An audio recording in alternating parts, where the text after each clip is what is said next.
The knock came at exactly midnight on Christmas Eve.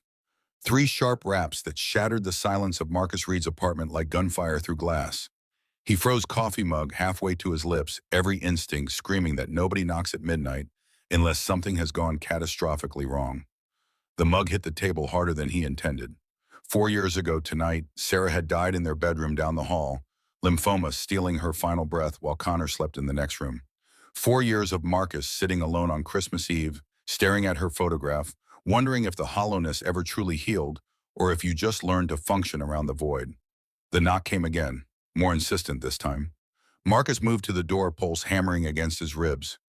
Through the peephole, the hallway light cast shadows across a figure in formal wear.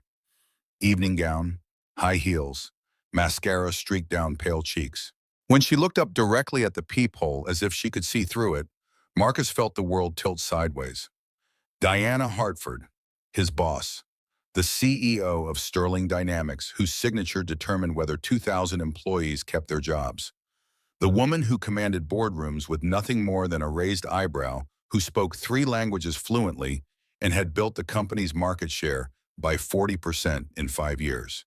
Standing in his hallway at midnight trembling, her voice came through the door, stripped of every ounce of authority he'd heard her wield for 2 years.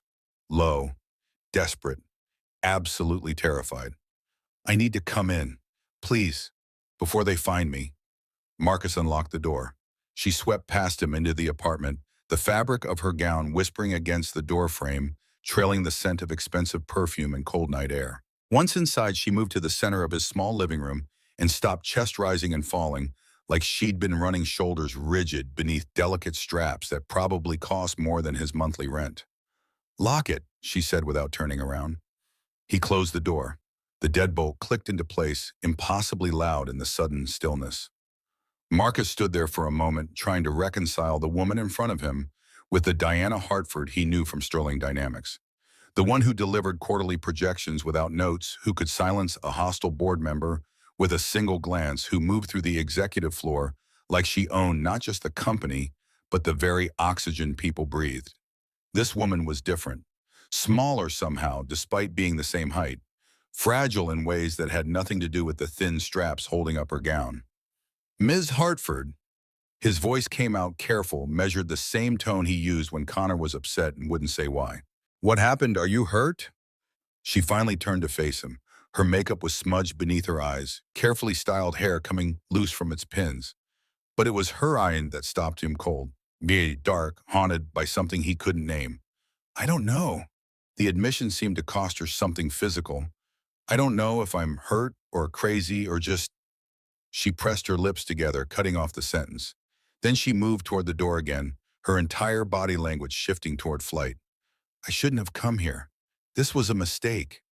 Marcus stepped sideways, not blocking her exactly, just making her pause. "You came here for a reason. Whatever it is, you're safe now. Just take a breath." Diana stopped. Her hands were shaking.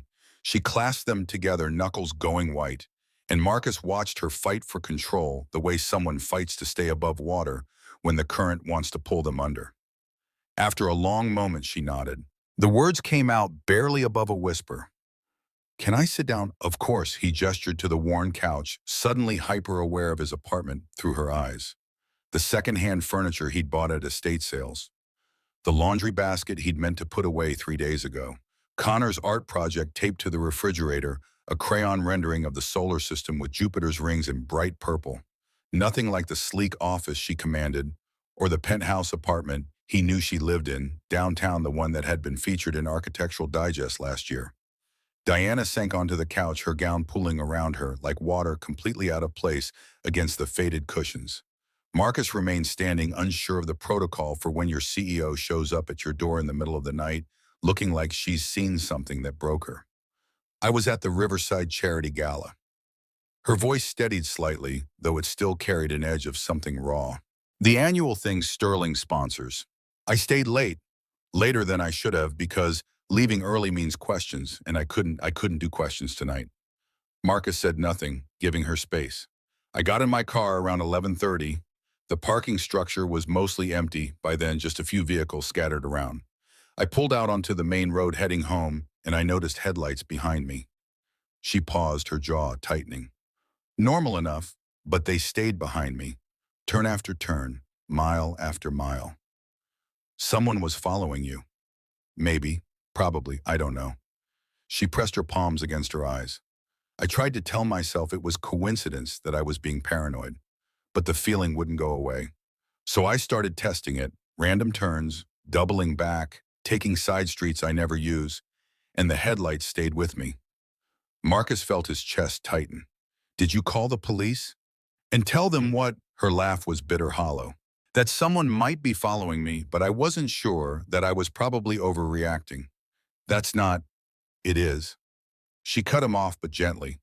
Do you know what happens to women who call for help when they're not 100% certain they need it?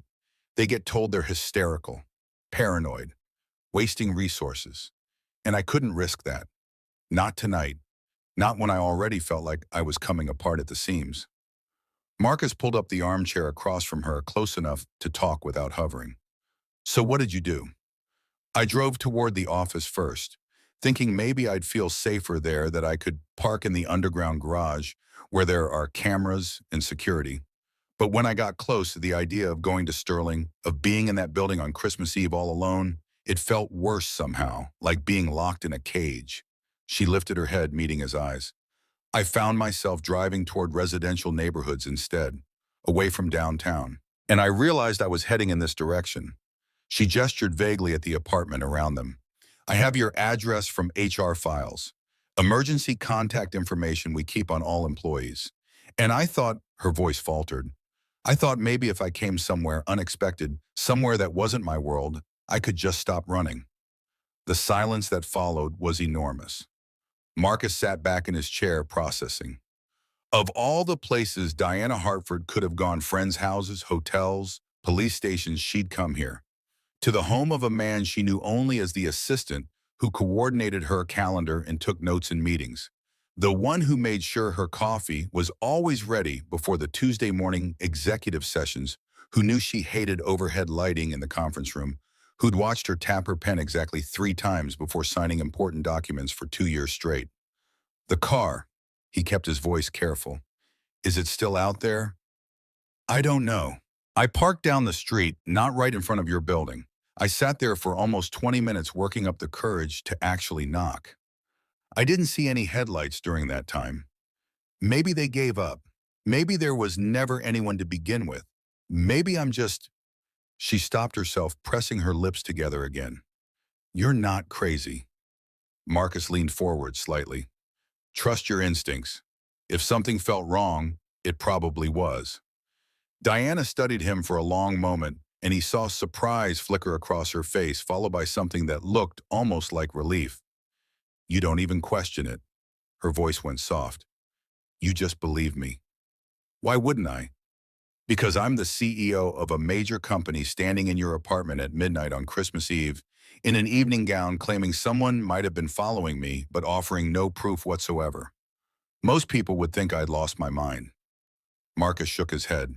Most people don't know what it's like to be responsible for everything and everyone, to have to be perfect all the time, to not be allowed to show fear or uncertainty or doubt. He paused. I've watched you run meetings for 2 years, Ms. Hartford. I've seen how much you carry. If you say something felt wrong, I believe you.